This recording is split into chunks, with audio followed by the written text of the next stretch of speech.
All right, it is Wednesday, so wolf the fuck. I am in my storage unit right now, cleaning out the rest of the crap that I have in here, making up buckets of costumes and props and stuff to take over to studio space to start a new project very soon. This stuff was kind of all over the place. This is all the junk from costumes from the other show that I used to be on, and I'm not going to be using them. I'm not a wear a funny hat movie reviewer guy. It's just not my style. But I did find some really cool shit in here that I totally forgot I had. Aside from what movie posters I have left, and then realizing that I still had some Swamp Zombies 2 shit left, and then found one of the other Florida Man issues that I thought I lost. I thought I lost my high school diploma, but I found it, and thank Christ, and inside in the back of it, I found a picture of me and this dude who was a writing teacher of mine who I used to just talk writing screenplay stuff with all the time. And I totally fucking forgot about this. And when I found that it fell out, and I was like, holy shit, it was pretty fucking cool.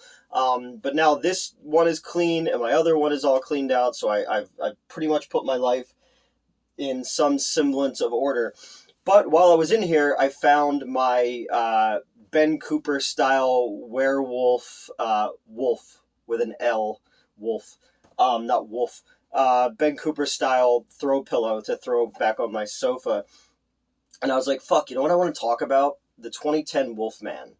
And this is in that just pick up your phone and just shoot whenever you feel like it and whatever you feel like. So I was like, fuck it, let's talk about the 2010 Wolfman, directed by Joe Johnston, who did, Jurassic Park 3, designed a ton of shit for, Star Wars back in the day, and also directed The Rocketeer, which is one of my favorite movies ever made. This movie has a long and disastrous development and release. Warner or Universal called it one of the biggest bombs they ever had in their history, which sucks because the Wolfman is one of my favorite monsters in movie history. Like, I love the Universal ones. Obviously, Jack Pierce's makeup on Lon Chaney Jr. Is incredible, and Bela Lugosi is in it. And you forget by 41, Lugosi was going towards, the drug abuse and the Plan 9 that we know how he ended, but he was still in prestigious films for a good period of time, but I also am a big fan of like Oliver Reed's 1961 Hammer film Curse of the Werewolf, or even like the Spanish stuff like Paul Nash. He did a lot of the Wolfman movies. You have like Werewolf of London and American Werewolf in London and The Howling, in the Company of Wolves, Monster Squad, where the guy who played OD in Terror Vision plays the Wolfman. I love that. I love fucking Monster Squad. Even something more recent, like Late Phase, which is really really good. I love the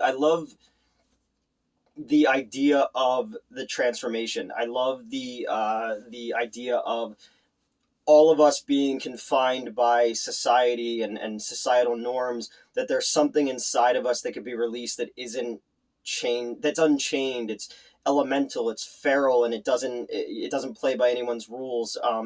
And there's that idea of that freeing nature of that. So I've always been very interested in that. Plus, the general my general love for canines and all. When I was a little kid, I wanted so badly to be the Wolfman. I used to walk around the balls of my feet because that's how the Wolfman walked in the 41 movie. And I remember being like the grocery store, my mom would like smack me in the back of the head and be like, "Stop! You're not the fucking Wolfman." I used to be the Wolfman for Halloween all the time.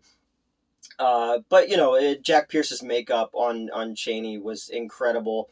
I had the model kits, and I used to read Famous Monsters magazine stuff. I just Anybody who knows me or watches the shit that I like, or that I put out, I am a big fan of the allure of the monster. I love the idea of finding something beautiful in something ugly, you know. And as somebody who's not an attractive man, I've always been looking for somebody who can see past that. Like Shape of Water, like you look at this fish man and this woman sees something beautiful in it.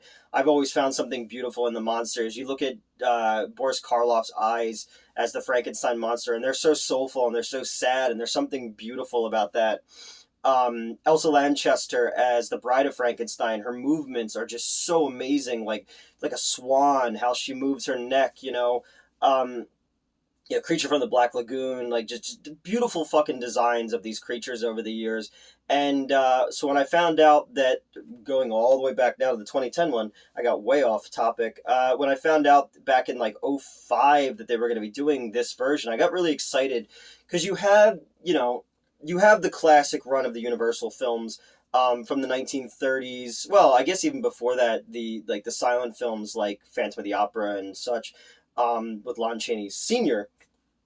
But then you have the ones that everyone knows. You have the the Dracula, Frankenstein, Bride of Frankenstein, the Mummy, the Wolfman, the Creature from the Black Lagoon. And then by the time World War II had kind of come and gone, people had moved away from those monsters because they had seen real horror in World War I and World War II. That now we had moved into an atomic age, and we moved into the giant the giant bugs and giant monsters and all that kind of stuff.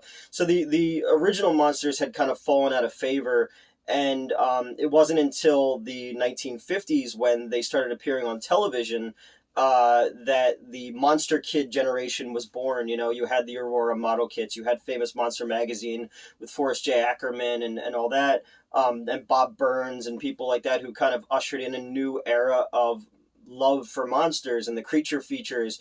You know, a lot of these movies I saw in the 80s in their creature feature days, like Channel 17 and Channel 57 in Philadelphia used to have Saturday matinee horror movies, and that's where I saw like Hammer Films, or the Edgar Allan Poe movies with Vincent Price that that Roger Corman made, and that kind of solidified my love for these movies and film and monsters. And then in middle school and high school, you read The Invisible Man and Dracula and Frankenstein, and Jekyll and Hyde is another one of unleashing something inside of you. Finding the Hammer films, like I said, the Oliver Reed one, I fucking love the design of the Wolfman in Curse of the Werewolf. And then, you have American Werewolf in London in the 1980s, where we've now gone into a more self-aware practical effects world, where Rick Baker comes in and creates, still to this day, the greatest special effects werewolf transformation ever done on film. And that was 40-something years ago, 40 years ago, where you have this naked man under harsh light, in a series of edits and a series of pieces, unlike the 1941 film where it was a lot of cross dissolves and edits to show the passage of more fur being added. Now this is like bladder systems and all these different change-o heads and stuff that Baker had come up with to do this werewolf transformation. And and then Rick Baker goes on from that to fucking do the Thriller music video. I was having a conversation the other day with somebody who's much younger, and they and their girlfriend didn't really. They're like, well, Michael Jackson, like, the allegations and stuff like that. I was like, yeah, but there was a time where, like, it's hard to explain just how big Michael Jackson was, and how we'll never have anything like that ever again. Like the premiere of the Black or White video, or the premiere of Remember the Time, were prime time events. Like, people gathered around the TV like it was the fucking Super Bowl to watch these things, and it was huge. Or like the Thriller, the making of Thriller, I had that VHS tape and I watched it so many fucking times because I loved to see how special effects were made on this kind of thing. And then, like, that led me to discovering Tom Savini and his books and all that kind of stuff. So it really, all these, everything winds up being like a gateway drug to something else that led me to having this utility belt of weird shit that I can pull out at any time, or this storage unit of masks and gloves. And I mean, this is all just stacks of old folded movie posters. Like, just have so much shit. And I got rid of so much stuff too, but I just forgot how much shit that I had. You know, it's crazy. Old newspaper articles that I was in. Look at this.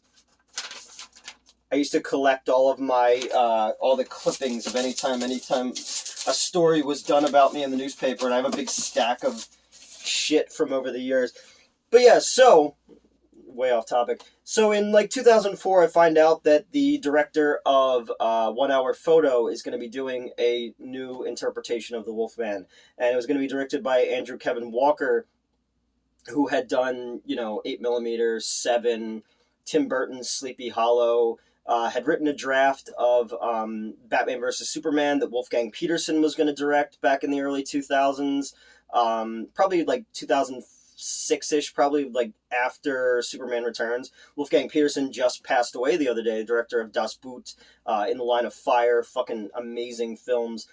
And I was excited to see this kind of darker period piece take on the Wolfman after everything of late years, had been more modern takes on things. You had a really good period though of time between Bram Stoker's Dracula in 92, maybe the Coppola one, which is my favorite version of Dracula. I love that fucking movie.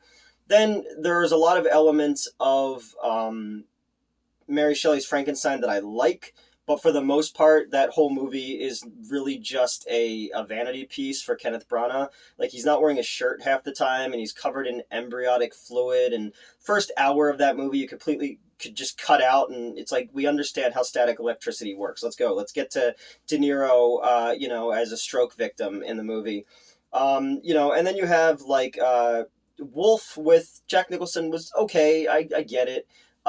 Memoirs of an Invisible Man, not very good, but the first two Mummy movies with Brendan Fraser was great, and then they kind of moved into like low budget schlocky kind of stuff, which I love schlock, but I also want the monsters to be taken seriously.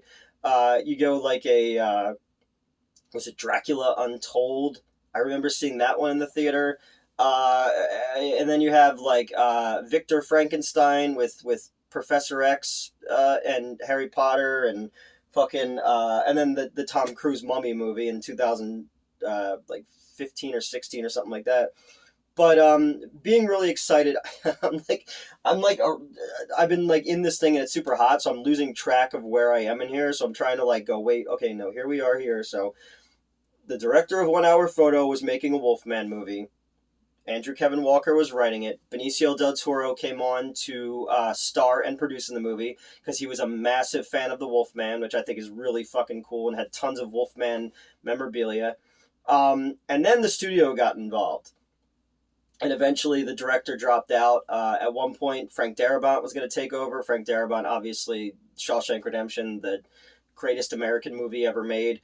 And he didn't do it, and then they wanted Brett Ratner to do it, or Mick G, or one of those two guys. Those dude bro directors are always interchangeable.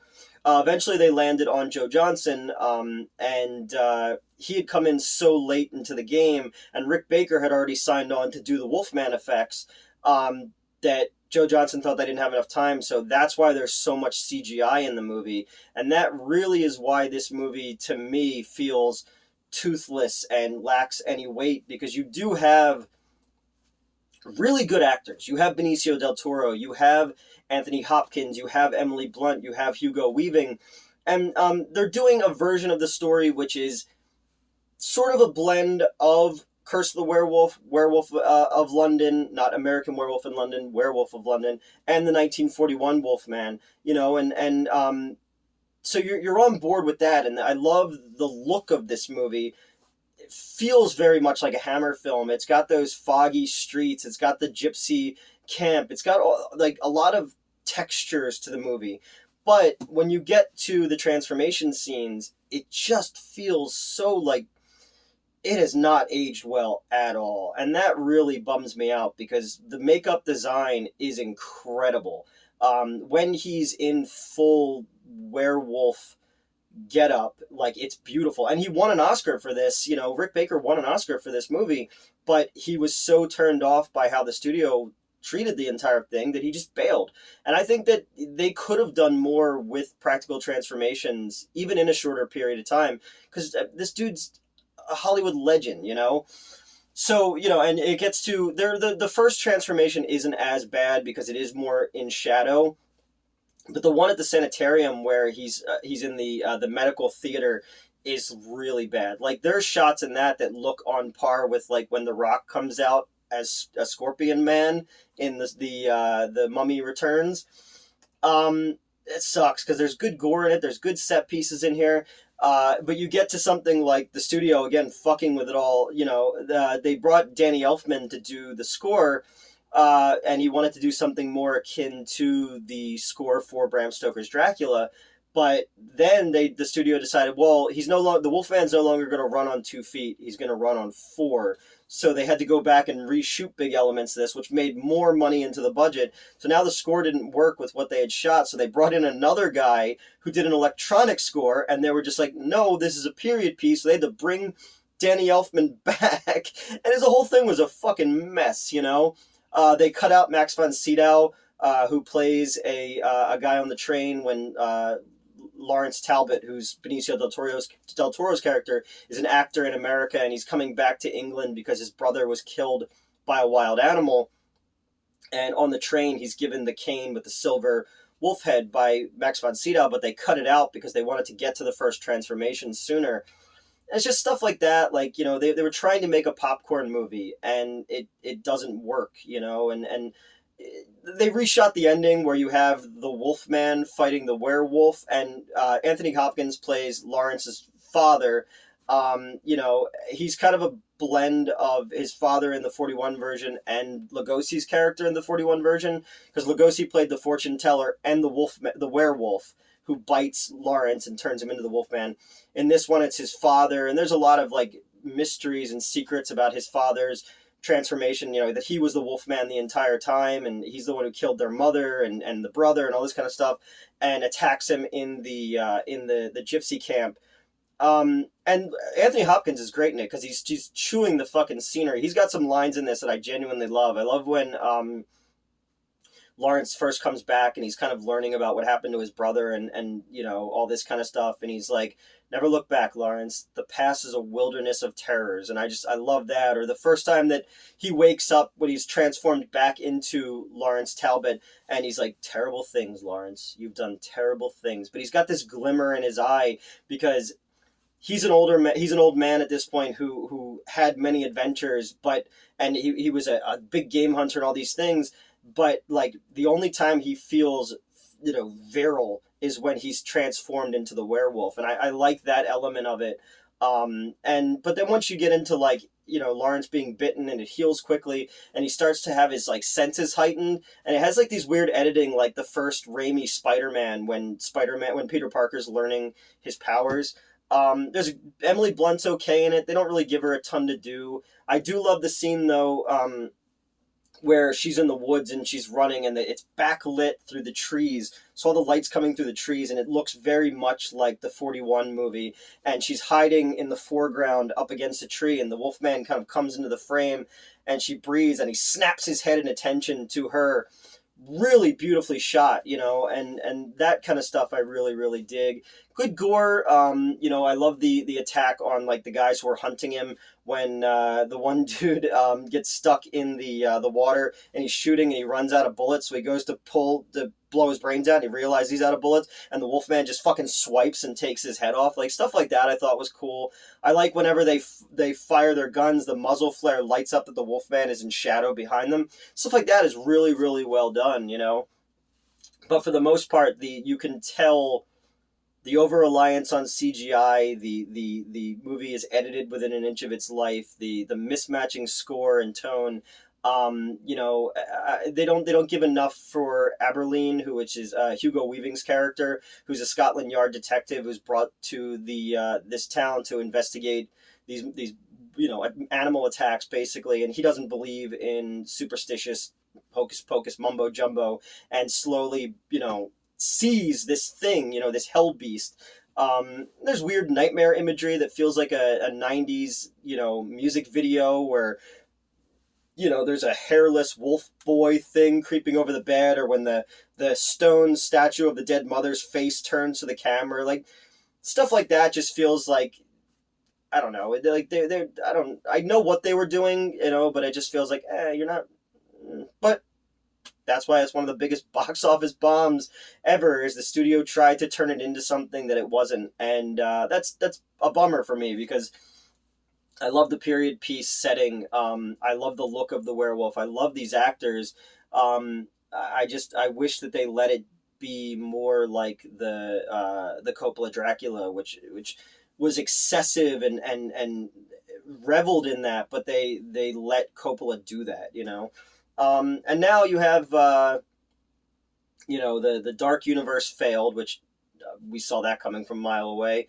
And but then you had like the Darren Lynn Bousman, or Lee Winnell did the Invisible Man, and I wouldn't mind them doing the monsters in that way going forward, like doing modern day twists on social things, or things in our new ways of retelling these old myths in a modern setting. You take something like the only one I was excited about for the Dark Universe was Bride of Frankenstein, because it was going to be directed by Bill Condon, and it was going to be oh God, from No Country for Old Men. Whatever. But that one I thought would have been interesting, because Bill Condon is an openly gay director, and James Whale, who directed Bride of Frankenstein, was gay. And, Dr. Petervius alone in the original Bride of Frankenstein is a very queer-coded character. It would have been neat to see that version of that story through an LGBTQ lens in modern day. I don't know, anything we could do to keep the monsters alive, and keep them prevalent, so that more kids fall in love with them, and that's how these things continue on. They were talking about at one point The Rock was going to play the Wolfman, and then Ryan Gosling or something like that. I don't know, whatever. But this is one that I saw in the theater and I was very excited about, and it just kind of left me feeling like, in the end. There are a lot of things about it that I genuinely like, but I also kind of biased because I love the werewolf, and I also love the idea that Del Toro Benicio del Toro grew up loving the Wolfman, and wanted to be that character, wanted to be in the makeup, wanted to be the one that other kids would look at one day and say, I want to be that. And that's the kind of stuff that I fucking love, because like I wanted to be Dracula, I wanted to be the Wolfman. And it would be cool to be able to make a version of it that other people would then say, like, that's my version. It's like Michael Keaton or Adam West. Who's your Batman, or who's your Spider-Man? It's like, who's your Wolfman? Who's your Frankenstein's monster? Or am I confusing anybody now? I don't know. I'm just rambling in here because it's fucking hot as balls in this room.